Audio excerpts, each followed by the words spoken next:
बहुत बहुत स्वागत है दोस्तों आपके अपने प्लेटफॉर्म क्रैक कंपटीशन 01 पे। तो जैसे कि दोस्तों आज है 19 मई, तो आज हम पढ़ने वाले हैं दोस्तों सामान्य विज्ञान का MCQ नंबर 2।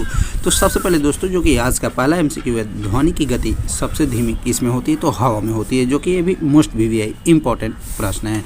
उसके बाद जो कि नेक्स्ट प्रश्न है दोस्तों, ध्वनि की चाल किसमें कितना प्रति घंटा होती है? तो 760 मील प्रति घंटा होती है। जबकि ताप बढ़ने से ध्वनि की चाल क्या होती है? तो बढ़ती है। जबकि वायु क्या है? तो वायु हवा है दोस्तों, गैसों का मिश्रण हवा होता है। उसके बाद जो कि नेक्स्ट प्रश्न है दोस्तों, वायु उदाहरण है, तो गैसों का गैस में विलयन वायु कहलाता है। उसके बाद जो कि नेक्स्ट प्रश्न है दोस्तों, हवा में ध्वनि का वेग कितना होता है? तो 332 मीटर पर सेकेंड होता है। जबकि ध्वनि तीव्रता की इकाई क्या होती है? तो डेसीबेल, जो कि ये भी मोस्ट VVI इंपॉर्टेंट प्रश्न है। उसके बाद जो कि नेक्स्ट प्रश्न है दोस्तों, हवा का वाष्प घनत्व कितना होता है? तो 1404। जबकि प्रकाश वर्ष किसका मात्रक है? तो दूरी का प्रकाश वर्ष मात्रक है। उसके बाद जो कि नेक्स्ट प्रश्न है दोस्तों, एक प्रकाश वर्ष कितने बराबर होता है? तो 9.46 × 10⁻12 किलोमीटर या 9.46 × 10⁻15 मीटर। उसके बाद जो कि नेक्स्ट प्रश्न है दोस्तों, दूरी मापने की सबसे बड़ी इकाई क्या है? तो पार्सेक, जो कि ये मोस्ट VVI इंपॉर्टेंट प्रश्न है। उसके बाद जो कि नेक्स्ट प्रश्न है दोस्तों, जड़ों के रूपांतरण कौन कौन है? तो मूली और गाजर जड़ों के रूपांतरण है। जबकि तनों के रूपांतरण कौन है? तो आलू और प्याज तनों के रूपांतरण है। उसके बाद जो कि नेक्स्ट प्रश्न है दोस्तों, पिट्यूटरी ग्रंथ किस में पाई जाती है? तो मस्तिष्क में पाई जाती है। तो दोस्तों ये हम पढ़ रहे हैं सामान्य विज्ञान, जी हाँ दोस्तों, जिसमें मिक्स होगा फिजिक्स, केमिस्ट्री, बायोलॉजी। उसके बाद दोस्तों मास्टर ग्रंथि क्या कहलाती है? तो पिट्यूटरी ग्रंथि मास्टर ग्रंथि कहलाती है। जबकि शरीर की सबसे छोटी ग्रंथि कौन सी है? तो पिट्यूटरी ग्रंथि। वहीं बात करते हैं दोस्तों, दो वंशानुगत रोग है क्या? तो वर्णाधनता एवं हीमोफोबिया।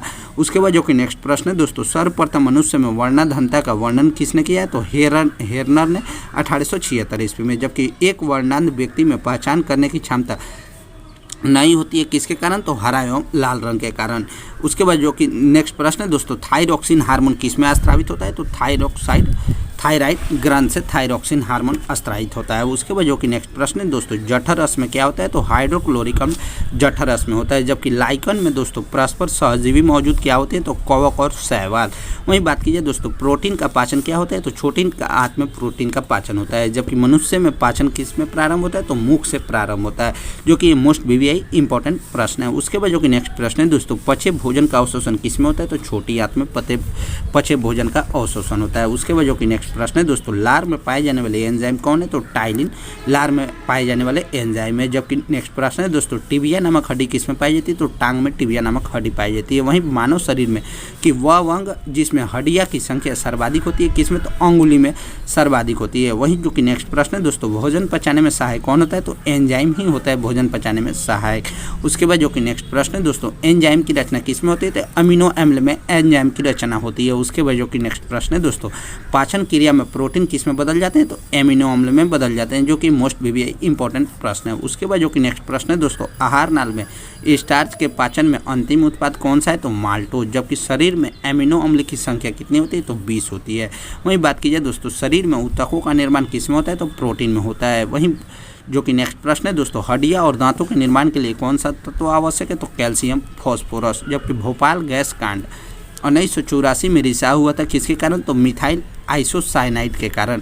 वही बात कीजिए दोस्तों, काला हीरा तथा काला शीशा किसे कहते हैं? तो काला हीरा कार्बोनेडो को और काला शीशा ग्रेफाइट को कहते हैं। वही बात कीजिए दोस्तों, उसके बाद जो कि प्रश्न है नेक्स्ट प्रश्न, जीवन रक्षक हार्मोन किसे कहते हैं? तो एड्रीनल को जीवन रक्षक हार्मोन कहते हैं। जबकि पौधों का मुख्य प्रकाश संश्लेषी अंग क्या है? तो पत्ती है पौधों का मुख्य प्रकाश संश्लेषी अंग। उसके बाद जो कि नेक्स्ट प्रश्न है दोस्तों, पत्तियों का हरा पीला रंग किसके कारण होता है? तो कैरोटीन के कारण होता है पत्तियों का हरा पीला रंग। जबकि दोस्तों पूर्ण रहित में उपस्थित मुख्य धातु कौन सी है? तो मैग्नीशियम पूर्ण रहित में उपस्थित पूर्ण धातु है। उसके बाद जो कि नेक्स्ट प्रश्न है दोस्तों, वायुमंडल में ऑक्सीजन की मात्रा संतुलित किसमें होती है? तो प्रकाश संश्लेषण के द्वारा संतुलित होती है। जबकि पेड़ और पौधों द्वारा खाना तैयार करने की प्रक्रिया किसके कारण होती है? तो प्रकाश संश्लेषण के कारण। उसके बाद जो कि नेक्स्ट प्रश्न है दोस्तों, प्रकाश संश्लेषण की क्या आवश्यक है? तो CO2 जल, क्लोरोफिल और सूर्य की प्रकाश। जबकि नेक्स्ट प्रश्न है दोस्तों, उसके बाद प्रकाश संश्लेषण की क्रिया सबसे अधिक किसमें होती है? तो लाल रंग के प्रकाश में सबसे अधिक संश्लेषण होती है। उसके बाद जो कि प्रश्न है दोस्तों, प्रकाश संश्लेषण में ऑक्सीजन किससे निकलता है? तो जल से निकलता है। जबकि प्रकाश संश्लेषण का